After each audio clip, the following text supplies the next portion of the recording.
الله الرحمن الرحيم ما كان محمد أبا أحد من رجالكم ولكن رسول الله وخاتم النبيين وكان الله بكل شيء عليما۔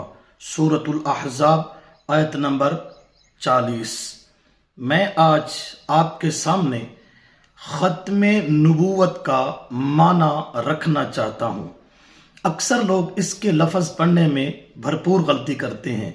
وہ پڑھتے ہیں ختم نبوت، حالانکہ نون پر زبر نہیں بلکہ پیش ہے، ختم نبوت۔ سب سے پہلے تو ختم نبوت کے مسئلہ کی اہمیت آپ کے سامنے رکھنی ہے۔ اس کی ضرورت کو سمجھنا چاہیے کہ ایمانیات اور ضروریات دین یعنی عقائد کے اہم مسائل وہ 3 مسئلے ہیں۔ نمبر 1 ایمان باللہ، نمبر 2 ایمان بالآخرہ، اور نمبر 3 ایمان بالرسالت۔ آپ صلی اللہ علیہ وسلم کی رسالت پر ایمان رکھنا ہے، لیکن کس حیثیت سے رکھنا ہے؟ اس کا مطلب آپ صلی اللہ علیہ وسلم کی رسالت پر صرف رسالت پر ایمان نہیں بلکہ آخری رسول سمجھ کر ایمان لانا ہے۔ مطلق رسالت پر نہیں بلکہ ختم نبوت کے نظریہ سے ایمان لانا ہے۔ خلاصہ یہ نکلا، اگر ایک آدمی آپ صلی اللہ علیہ وسلم کو رسول بھی مانتا ہے اور نبی بھی مانتا ہے، مقام بھی مانتا ہے اور مرتبہ بھی مانتا ہے، لیکن ختم نبوت کا منکر ہے، تو ایسے آدمی کے بارے میں یوں نہیں کہا جائے گا کہ یہ ختم نبوت کا منکر ہے، بلکہ یوں کہا جائے گا کہ اس کا رسالت پر سرے سے ایمان ہی نہیں ہے، کیونکہ آپ صلی اللہ علیہ وسلم کا منصب صرف رسول اور نبی ہونا نہیں بلکہ خاتم الانبیاء اور خاتم المرسلین ہونا ہے۔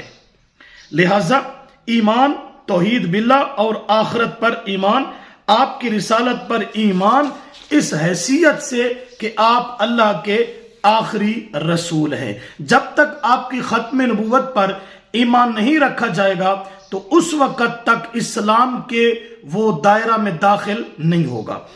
دوسری بات یاد رکھیں کہ جس طرح آخرت کی نجات کے لیے عقیدہ توحید ہونا ضروری ہے، تو اسی طرح آخرت کی نجات کے لیے آپ صلی اللہ علیہ وسلم کی ختم نبوت پر بھی ایمان رکھنا انتہائی ضروری ہے۔ اب اس کا معنی سمجھو۔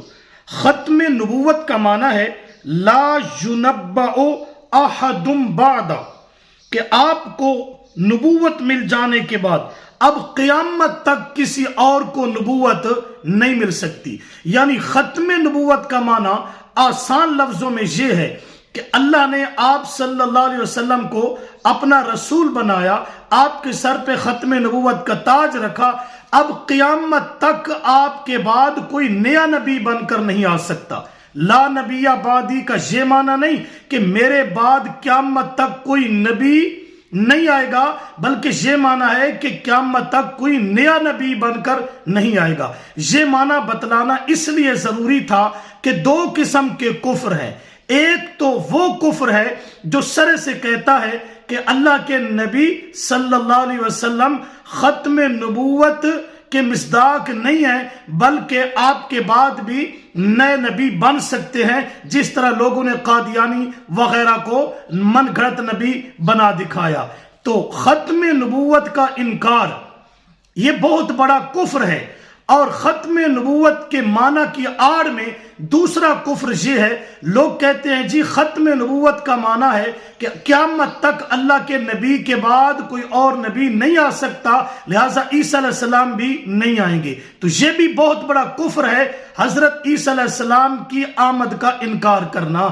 جب معنی یہ ہے ختم نبوت کا کہ قیامت تک آپ صلی اللہ علیہ وسلم کے بعد کوئی نیا نبی بن کر نہیں آ سکتا، تو ختم نبوت کا نظریہ بھی قائم ہے اور حضرت عیسیٰ علیہ السلام کے آنے کا نظریہ بھی قائم ہے۔ تو یاد رکھنا، جو ختم نبوت کا منکر ہے وہ بھی کفر کا مرتکب ہے، اور جو حضرت عیسیٰ علیہ السلام کے آنے کا منکر ہے وہ بھی بہت بڑے کفر کا مرتکب ہے۔